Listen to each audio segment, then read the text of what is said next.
m'appelle Monsieur Dibulekata Temongagi. Alors, Béni Futur est une ASBL que j'ai fondée en 2017. Nous avons pour objectif l'accompagnement du système éducatif congolais ainsi que la promotion de la jeunesse via les sciences et métiers, notamment dans le domaine de l'informatique, chimie, biologie et tout ce qui va avec.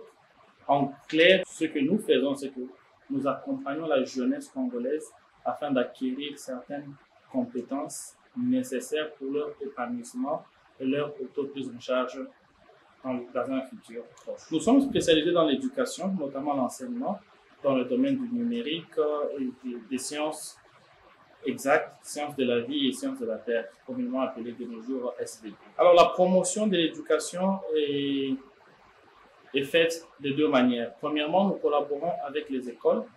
Nous offrons aux écoles un environnement propice pour venir faire des pratiques avec leurs élèves, étant donné qu'il y a des écoles qui n'ont pas de laboratoire, des écoles qui ont peut-être certains enseignants qui devraient faire des mises à niveau, des mises à jour.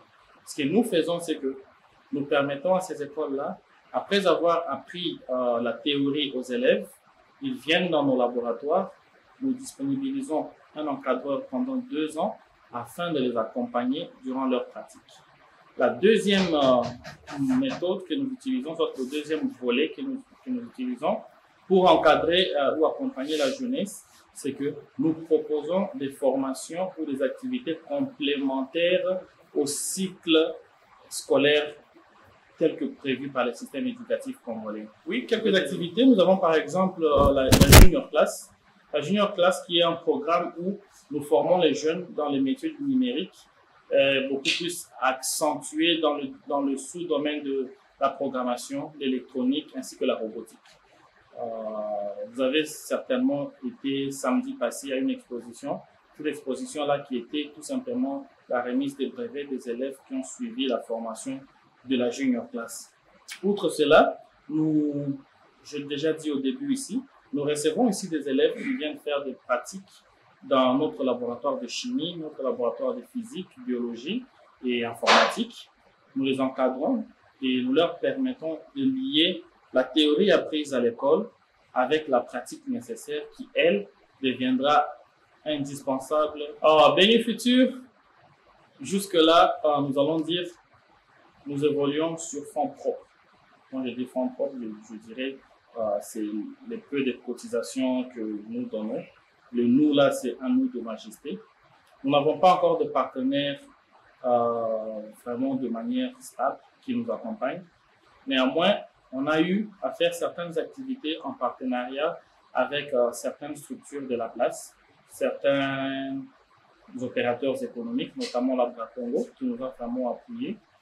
Et dans la ville de Béni, à l'est, quand on a démarré, il y a la Brasimba qui nous a appuyés, il y a Roban qui nous a accompagnés aussi dans certaines activités, la TMB ainsi que la BCDC.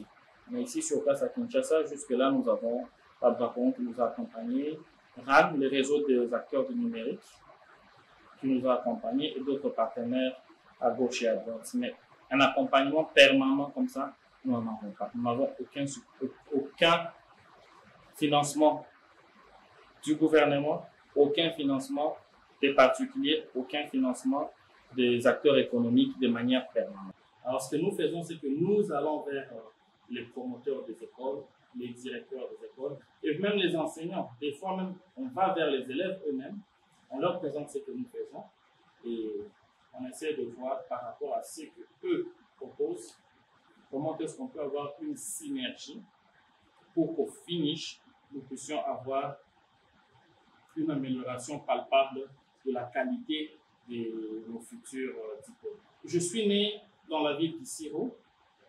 J'ai fait 10 ans de ma vie dans la ville de Béni, à l'est du pays, notamment de 1994 en 2004. Et après, je suis venu à Kinshasa faire l'université. En 2015, j'ai quitté, après avoir travaillé ici pendant près de 7 à 8 ans, j'ai quitté, je suis allé aux États-Unis. Et c'est en 2014 qu'il y avait ce problème de tuerie qui a commencé dans l'est du pays, de massacre. Et au fond de moi, ma passion a toujours été l'enseignement. La manière avec laquelle j'ai étudié, c'était vraiment déplorable. Je suis de ceux-là qui ont fini leur cursus scolaire sans avoir mis les pieds, ne serait-ce qu'une seule fois dans un laboratoire, quel que soit, d'informatique ou de chimie ou de biologie. Je n'ai jamais vu aucun matériel. Lorsque j'ai eu mon diplôme de graduat, j'ai travaillé sur un projet qui était très concret. Ça m'a donné le goût de l'électronique. Et je me suis dit, si j'avais des moyens, je ferais de mon mieux pour que ceux qui viennent derrière moi puissent étudier et vivre dans des conditions un peu plus meilleures. C'est ainsi qu'en 2016, j'ai pris la décision, avec le peu d'argent que j'avais récolté, de créer cette association, cette ASBL, et je l'ai emmenée dans la ville de Béni parce que à cet instant-là et jusqu'aujourd'hui, c'est une population qui est vraiment meurtrie. C'est une population qui perd déjà tout espoir. Elles se sentent délaissées par le gouvernement, elles se sentent délaissées par les autorités du pays et elles se sentent marginalisées. Et à un moment, elles se demandent même est-ce que nous sommes aussi des Congolais au même titre que les autres. Alors face à cette tristesse, face à cette réalité, je me suis dit je vais aller installer ma structure là-bas pour essayer de leur donner un peu d'espoir, un peu de sourire, essayer de redonner vie à cette ville-là. Voilà un peu les causes lointaines qui m'ont poussé à créer cette ASBL Béni Futur depuis 2017. Les obstacles que nous rencontrons sont nombreux. Premièrement, c'est d'ordre financier. Nous avons des difficultés énormes à rassembler les fonds nécessaires pour subvenir à nos besoins. Deuxièmement, nous avons les obstacles à terme de mentalité. Ce que nous proposons, apparemment, la population n'a pas encore vraiment consommé. C'est aujourd'hui bien tout le monde parle du système éducatif congolais, on doit l'améliorer, mais lorsqu'on apporte le changement, il y a beaucoup de gens qui ont cette phobie du changement. Il y a des enseignants qui décident volontairement de ne pas emmener les écoles dans nos laboratoires, tout simplement parce qu'eux-mêmes ne sont pas en mesure de faire des pratiques.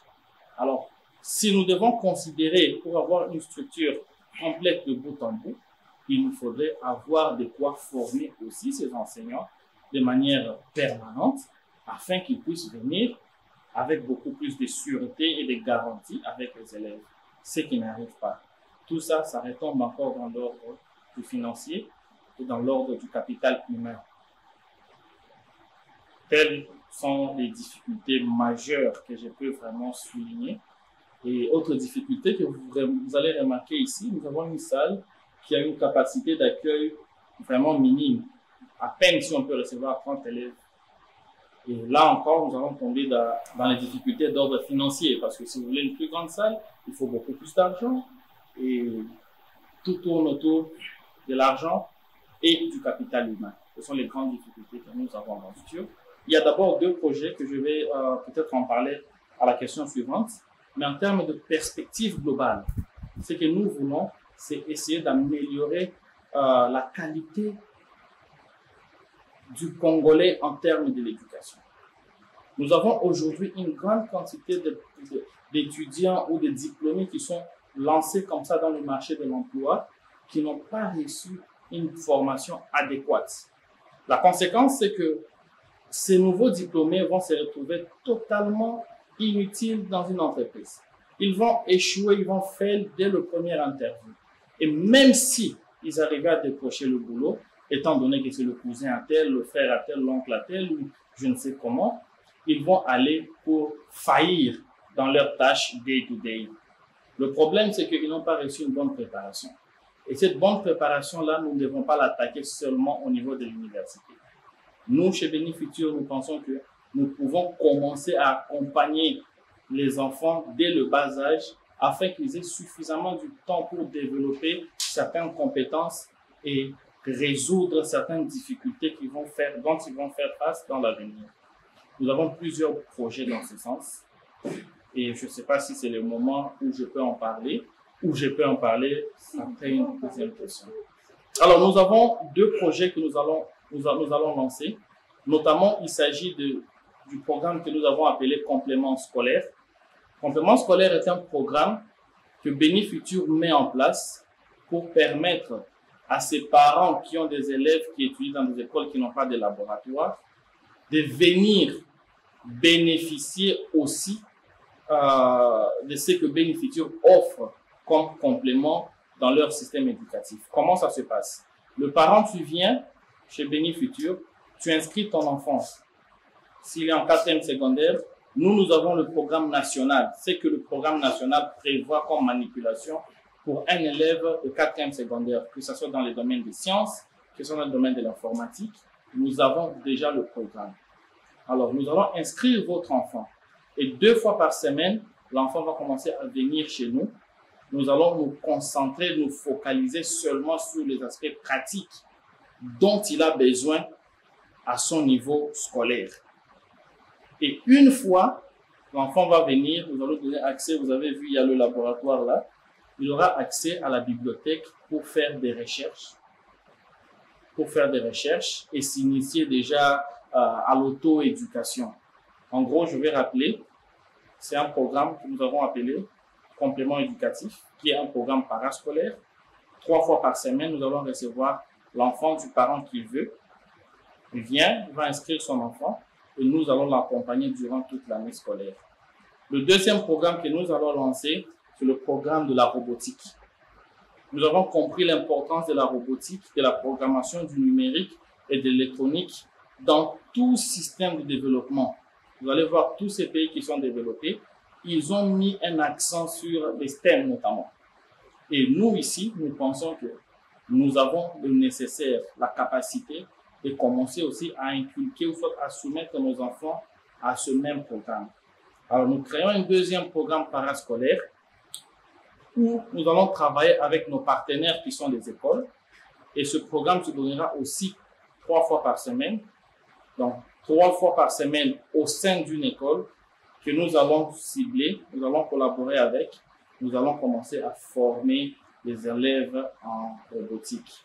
Ils ont cours avant midi, après-midi, 1 heure, 2 fois ou 3 fois par semaine, nous les initions aussi dans la robotique. Et on espère que avec un programme pareil, 6 ans d'affilée, nous allons avoir de véritables ingénieurs congolais, nous allons avoir de véritables inventeurs congolais et nous pouvons avoir des produits made in Congo qui peuvent rivaliser avec d'autres pays dans la région et pourquoi pas dans le monde. Message au Lazoloba, la Liga PESA, eza été Bénifutur, eza ONG ou bien ASBL, tozawana pona kosunga bana ya ekolo bayekola ba métiers différents. Eza normal te bana bakeleka na kelasi pona koyekola théorie. Bazata na place moko te bakende kosala pratique. Pour lelo eza yango Bénifutur yango oyo tolingi ete Bénifutur ekoma partenaire na bino oza moboti oleke mwana akeleke na kelasi akisa kelasi ayekoli mpenza mosala mo malamu te mema mwana na Bénifutur awa tokoencadre ye tokolakisa ye akotanga na bacondition nyonso normal oyo esengeli ete mwana ayekola mpe adeveloppe mayele pour que l'OBI akoka kozala indépendant, à se prendre en charge et à développer vie nae malamu.